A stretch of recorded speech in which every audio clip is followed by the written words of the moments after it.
Welcome, everyone. In the last 4 episodes of the Sridhar Podcast, I spoke to executives and entrepreneurs in tech, specifically computer and web tech, and they answered questions that are useful for engineering students and professionals early in their careers in tech. Over the next few weeks, I'm trying hard to make sure we hear more voices, specifically women leaders in tech, as well as tech beyond just computers and the web. So I'm very excited to introduce today's guest, Sowmya Velayudham.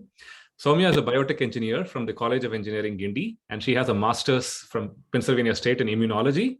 After a stint in big pharmaceutical companies, including Novartis and Dr. Reddy's Laboratories, during which time she lived in the US, Switzerland, and in India, she pivoted to the field of education technology, founding an educational assessment and analytics company.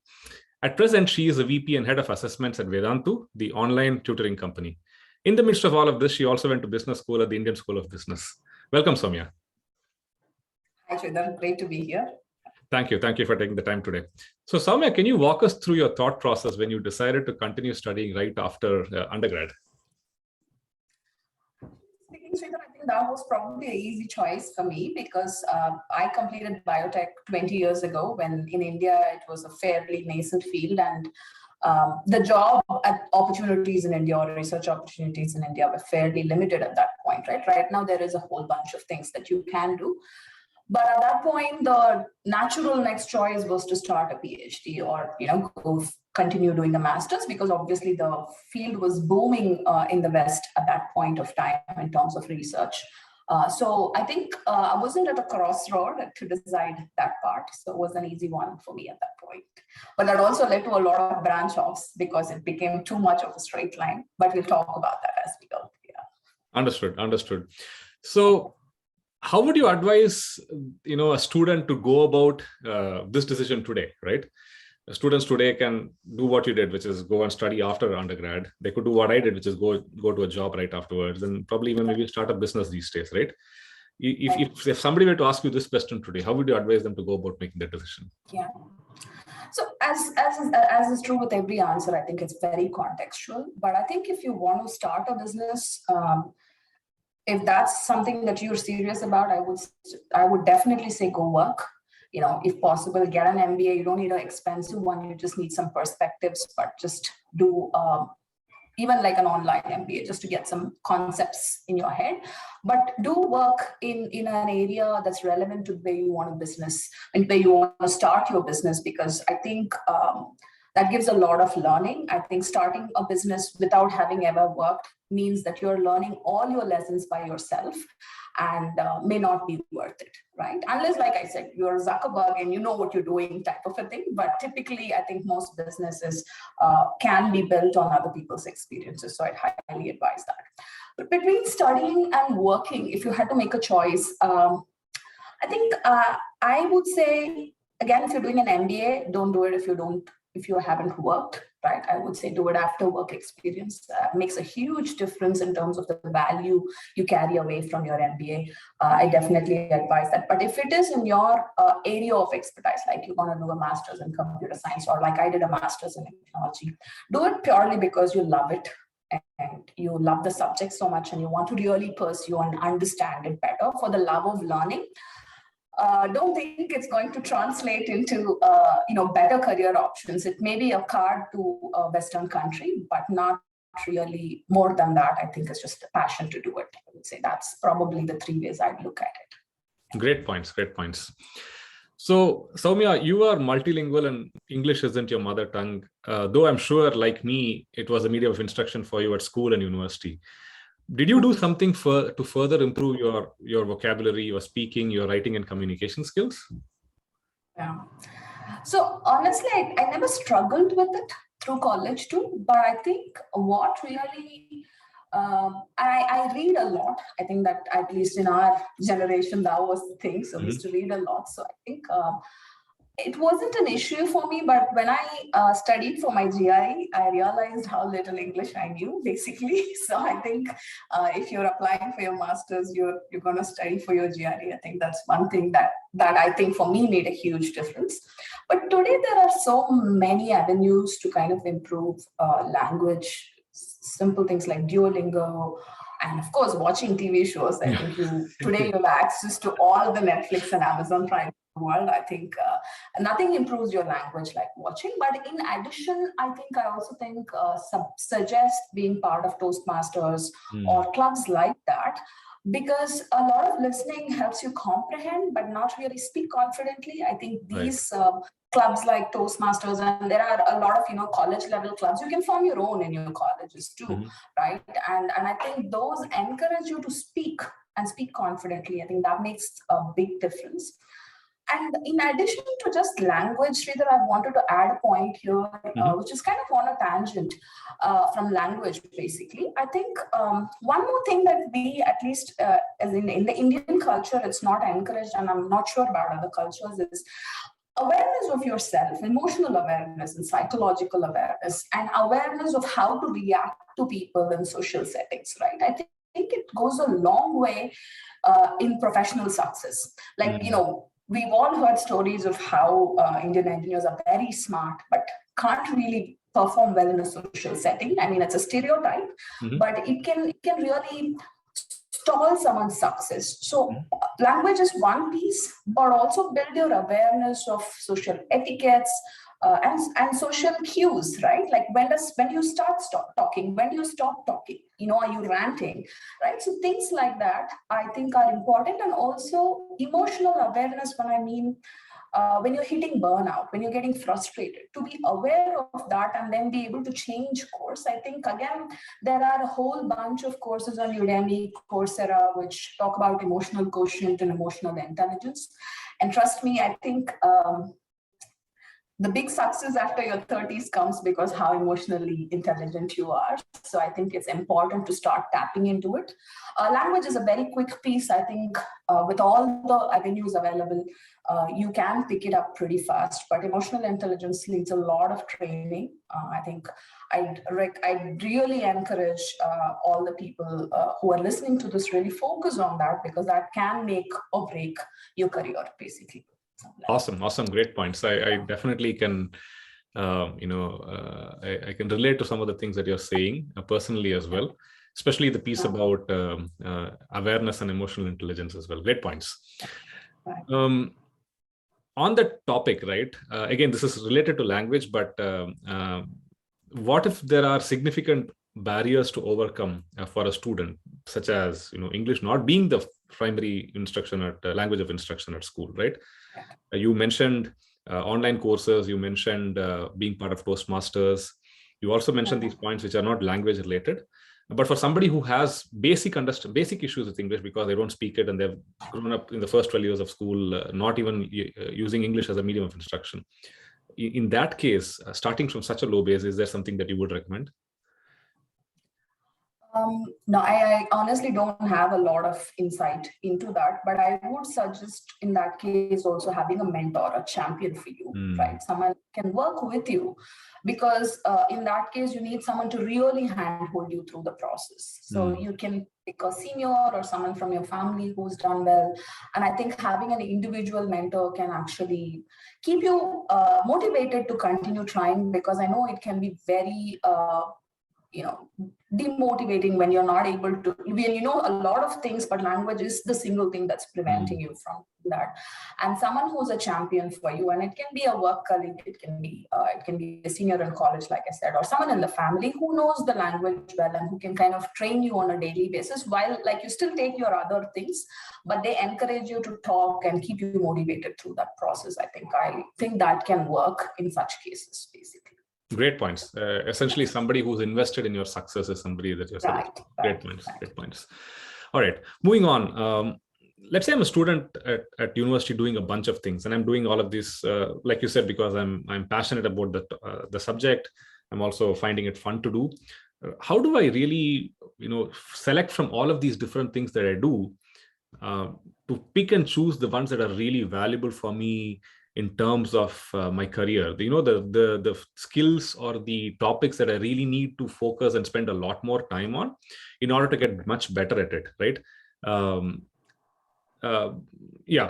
It's sort of to decide what is really my vocation going to be. What is my career going to be? How did you do that when you were in undergrad or later in university? Yeah.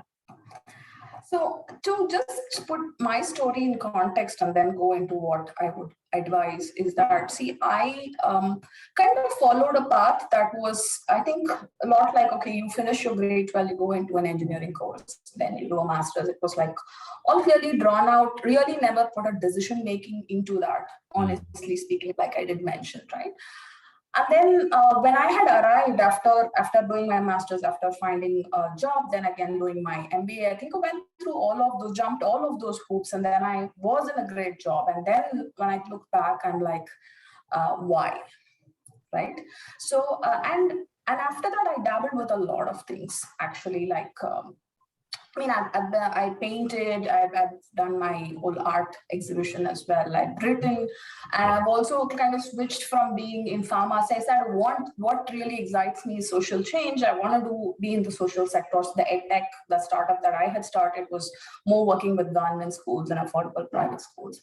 So I think what you do to explore is something that, especially at the age at which the audience is at 20s, I think is something that you must do and explore as much as possible, because it gives you the pieces of the jigsaw puzzle that form you, right? If you don't collect the pieces, then you don't know who you are. So go ahead and explore. So never stop that. But I hear the point that I've done some paintings. Does it make me an artist? Not really, right? I love it. And I think there is an Ikigai framework that is there. You can just Google it. It's a picture of a bunch of circles, and it actually says some things you love to do, and there's some things in which you can make money. I think it's where those two intersect is where your vocation lies.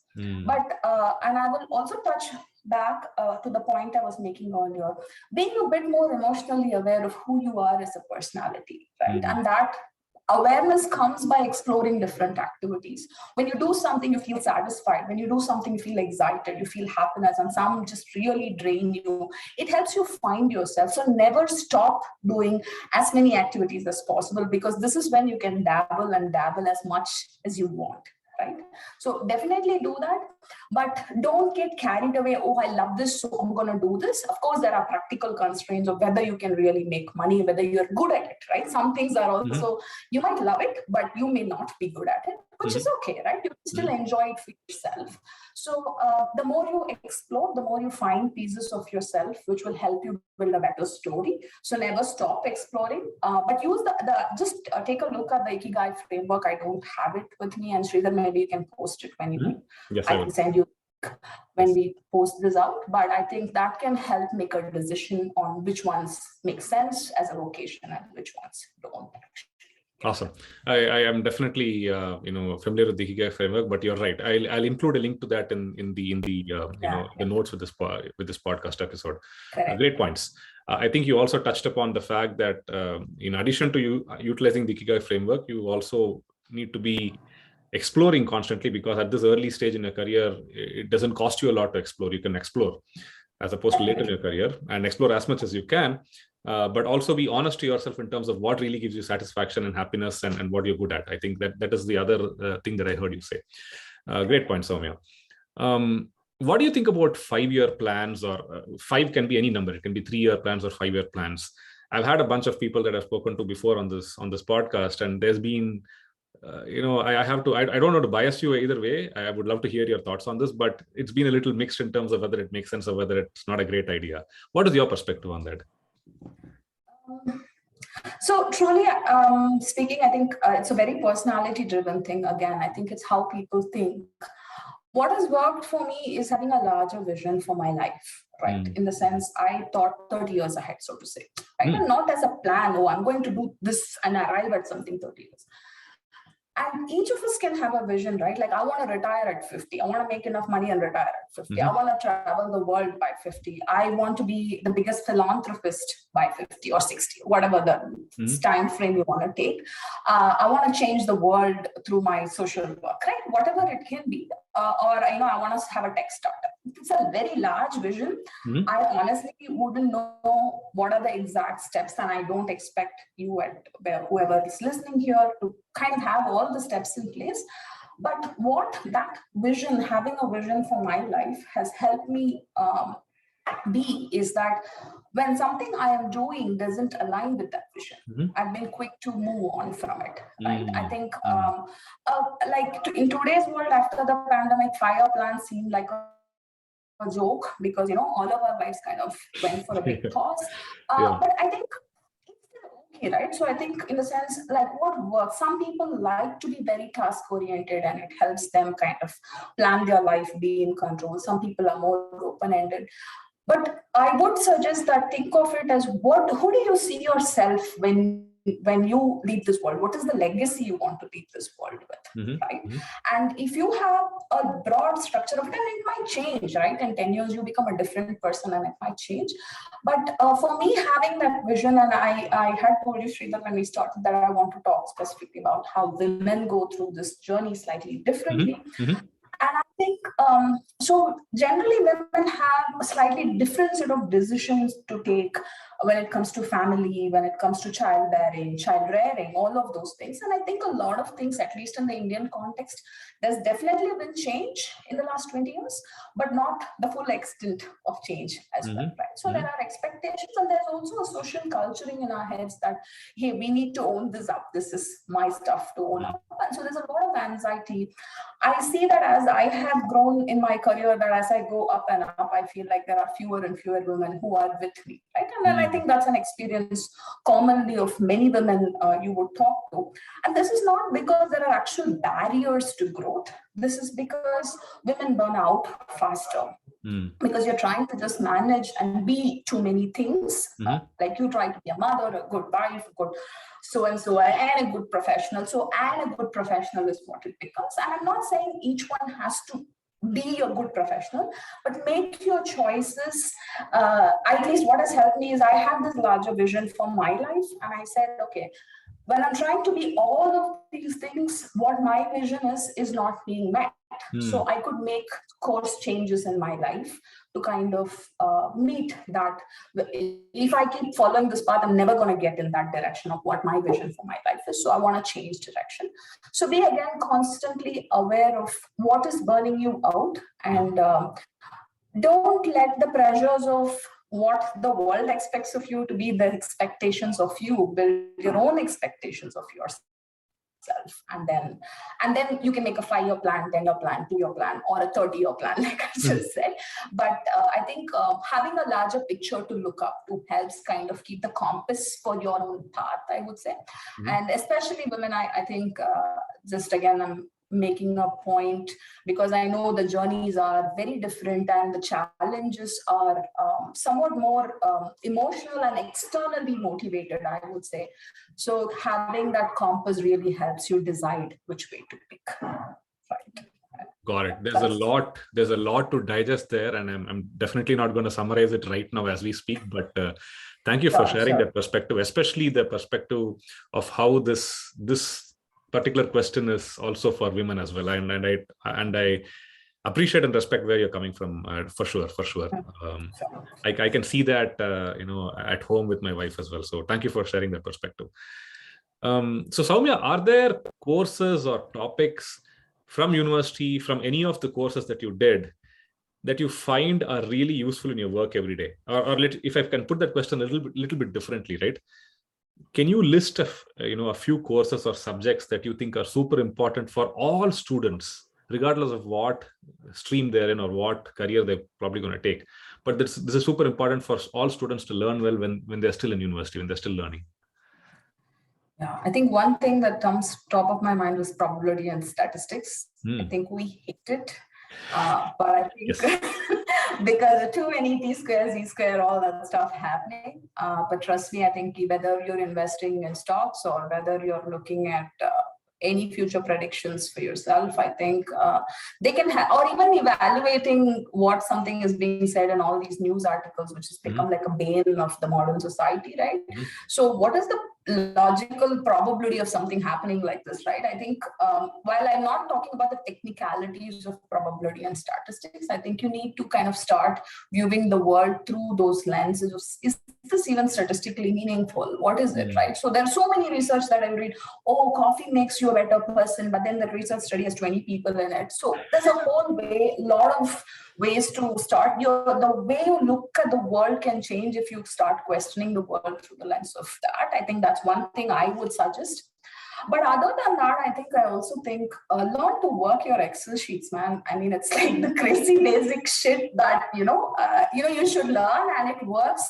Your entire life can be run with pretty much that, and also some basic Python coding. I think I learned it very late, like very recently. But I think I see that as life progresses, these are going to be like very basic skills, and really we don't teach it specifically in a college course, but pick these up. These can, and also maybe good PPT skills. I mean, that's very basic. So, but I would say these are things that actually can pretty much hold your life together apart from all the technical knowledge that you have.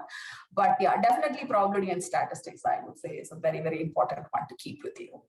Very, very interesting suggestions. And, it's fascinating how every person I speak to comes up with these nuggets. I keep telling myself, I've heard, I think I know the answer, but then everybody surprises me, and I can't disagree with anything you said. All of that makes sense. So thank you for sharing that. That's really awesome. Yeah. Moving on from college and university, right? Let's focus on young professionals and finance. Right. What are your thoughts about money in general at this stage? At the early stage of one's career, right? In your case, could you share to the extent you can, how did you think about, your earnings? Did you save? Did you spend? And I will add this disclaimer just because I want to make sure there's no misunderstanding. This is not financial advice. So audience, please do your own research. Yes. So I think I want to just start off with this point that financial security is necessary, but not a sufficient condition for happiness and satisfaction or success, right? Keep this, as I think if I want to leave you with that, with anything, just one line, that's probably, with respect to finance, it's that money is important, but if you get fixated on it, it kind of ruins your happiness technically. But I think you need, and I'm not stupid to say, hey, money is not at all important. You need a basic level of security. But beyond that, what you make is just marginal improvement of your lifestyle, so to say. But that said, what did I do? I actually spent my first 10 years of my career. Like I said, I tried different experiences. In fact, when I made a switch from the pharma sector to the education, this was actually a social sector switch. I actually took a pay cut, which means I lost money going from here to there. But because I really wanted to explore what that was. So I think as long as you have a basic financial security built in, of course, save always about 10%, at least 10 to 15% in whatever format you want. But also invest in yourself. I think that is what I'm saying. Travel, do different courses. Like I did fund my own ISB education. Right? So I took a loan to do that. It's technically spending, but it's actually an investment that's paid off. Yourself, correct. So investment is not just buying a house and buying a car. It's not that. Investment can be in yourself. All my travel has shaped me as a person. That's an investment too, right? So think of investment through other lenses as well. So it looks like spending, but just money in the bank is not saving or investment. Investing in yourself counts. And I think the first 10 years after you leave college is where you can actually invest a lot and really build yourself. So that's what I would recommend doing. And of course, always build a basic financial net to fall back on when things go terribly bad. But beyond that, I would say, don't build liabilities in your 20s. Don't think, oh, I'm going to buy this house and take a loan and build this whole set of EMIs on your bank account, because it limits you from being who you can be and explore a lot of things very early on in life. Definitely do that later on. That's a kind of course of life. But don't do it as soon as you start a job. Don't get into liabilities like buying a house. That's, again, my perspective to things. People can think differently, but spend that money on yourself to make yourself a better person, professional or otherwise, basically. Got it. I think I definitely agree with a lot of what you said, and I've also had this realization perhaps a little later than I really should have in terms of investing in yourself. I think investing in yourself is never a bad investment. it's always a good investment. You just have to be Yes. thoughtful about what to invest in, but investing in yourself versus investing in a material good, right? There's definitely it's a no-brainer. Awesome. I think we're coming up to the last set of questions. So Sowmya, can we? Actually, I have one more question. How do you, in this era of COVID and working from home and all of us going completely digital, right? It is getting super challenging to balance the long hours of work and also ensuring your own, health. How do you tackle this? Are there any, personal tips that you can share that work for you that you want to share? Yeah. Probably the wrong person to give advice on that, because I think I'm a certified workaholic. But that said, I think if you love what you do, I really don't see I kind of always had established, I have a daughter who's 16 at this point, and so she's grown up, and of course, there's my spouse as well. But we allocate times during different times of the week and day to interact with each other. But beyond that, I think, and of course, I have my interest of reading and all. Again, it's scheduled into the whatever I do during a day.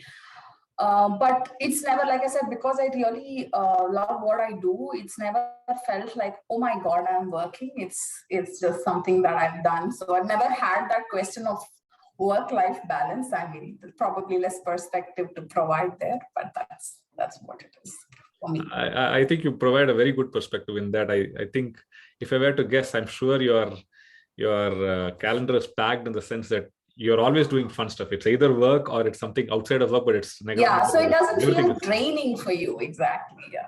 So that's what it is. Makes sense. Yeah. Awesome. Yeah. So let's go through the final set of rapid fire questions, which are mostly fun. So think of some answer that you can sort of given 5 to 10 seconds at most for each of these, right?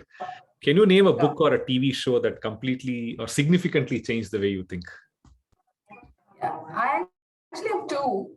One is Alchemist. I think it's beaten down, but I would definitely ask all the 20-year-olds, whoever is reading. I read it when I was 20, and I think it did give me a perspective. I definitely recommend that. There's another one which is called Hitchhiker's Guide to the Galaxy. It's the most hilarious book I've read. It's got science fiction, but it also has a lot of deep philosophy in it, which is pretty amazing.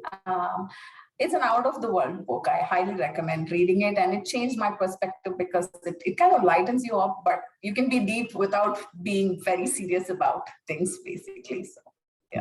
Great picks. I have to say that I also enjoyed reading both of those books. I'll definitely include links to the names to both these books in the notes as well.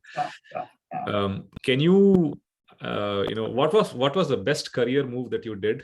And if you feel comfortable sharing, what was the biggest career mistake that you did? Yeah, I think, of course, my best career move, I made a lot of moves. If you look at my, going from being researcher to being a corporate and then being in social sector and now being in edtech, it's all been switch. But I think my best move was moving to the education sector because it really kind of honed in on my passion to actually make change. It was, again, not an easy decision, neither was the journey easy, but it feels rewarding, right? Mm-hmm. It was exhausting while I was going through it, but it feels rewarding. So that's my best career move of having made the switch from being in a corporate pharma to going into a small social sector startup. Right? That's what's called Grey Matters. What do I regret? I think I became an accidental entrepreneur, so to say, right? I joined as an employee in the startup, and then we kind of became its co-founder type of a role. What I regret is not, like I said, I learned it as I did it, and I didn't really negotiate the terms or understand it fully. I think I could have done better with that, but I think life goes on. Yeah, you definitely, but I'm sure that it sounds like it was still fun, and you still learned a lot, which means you invested in yourself, to your earlier point. Definitely. Awesome. Definitely. Great. If you could go back in time and tell your 20-year-old self, and this is specifically targeted for our audience, right? If you could go back in time and tell your 20-year-old self just one sentence, right? What would you say? And this is what, I would tell myself this: don't be in a hurry to arrive, right? If you're too much in a hurry to arrive, you'll arrive in the wrong place, which is what happened to me.